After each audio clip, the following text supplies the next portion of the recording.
अस्सलामुअलैकुम। उम्मीद है कि सब दोस्त बिल्कुल खैरियत से होंगे।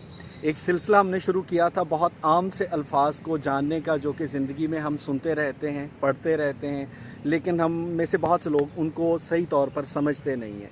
इसी सिलसिले का आज का जो हमारा एपिसोड है, इसमें हम डिस्कस करेंगे और आपको समझाएंगे कि सतह समंदर ये और इससे नापे जाने वाली जितनी भी बुलंदी है, उसकी पैमाइश कहाँ कैसे की जाती है। आप मान लीजिए कि आप किसी शख्स का कद मापना चाहते हैं, किसी इमारत की ऊंचाई देखना चाहते हैं, तो आपके पास सबसे पहले एक बेस पॉइंट होगा जहां से आप उसकी पैमाइश शुरू करेंगे। जब ज़मीन की बात करें तो अल्लाह ताला की दी हुई ये ज़मीन जो है, ये उतनी हमवार नहीं है। इसमें कहीं पे आपको पहाड़ नज़र आते हैं, कहीं पे आपको वादियाँ गहराई नज़र आती है, कहीं पे समंदर मिलते हैं। सो आप ज़मीन की सतह ज़मीन की पैमाइश कैसे करेंगे?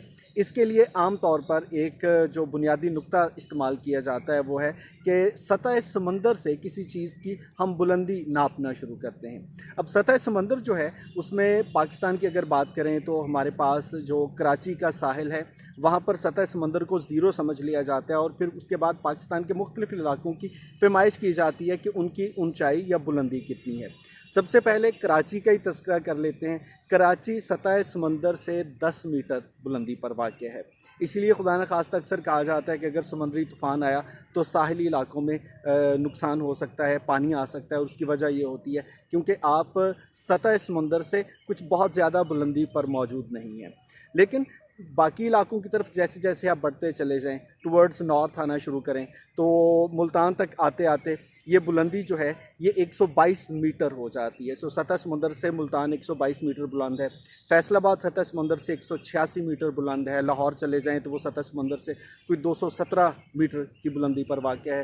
फिर आप अगर यहाँ से इस्लामाबाद की तरफ जाते हैं तो एक आपको बुलंदी का सिलसिला नज़र आता है और तकरीबन 507 मीटर की बुलंदी पर इस्लामाबाद रावलपिंडी वाक़ है। और उसके बाद फिर आप मरी जाते हैं, मरी से आगे नारायण कागान चले जाएं या नॉर्दर्न साइड पे चले जाएं, फिर K2 की पहाड़ी आ जाती है जो कि 8000 मीटर से बुलंद और भी चोटियाँ, और वो भी 8000 मीटर से बुलंद है। सो सतह समंदर से किसी भी जगह की पैमाइश जो है वो की जाती है।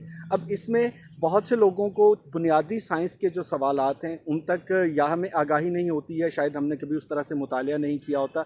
इसलिए लोग ये भी पूछते हैं कि समंदर का पानी जो है वो किनारों से बाहर क्यों नहीं आता।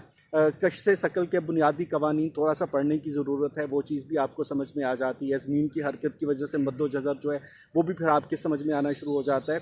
इसके अलावा ये भी बता दें कि दुनिया के बहुत से ऐसे ममालिक और बहुत से ऐसे मकामात हैं जो सतह समंदर से भी नीचे हैं, लेकिन चूँकि इस समंदर में कशिश शकल की वजह से वो पानी एक जगह पर मौजूद है, उसका बहाव नहीं होता, जिसकी वजह से उन इलाकों में पानी नहीं आता। लेकिन बहरहाल ये समझा जाता है कि खुदा न खास्ता कभी किसी समुद्री तूफ़ान की शक्ल में अगर कोई इस तरह की आफत आती है तो उन इलाकों का नुकसान हो सकता है।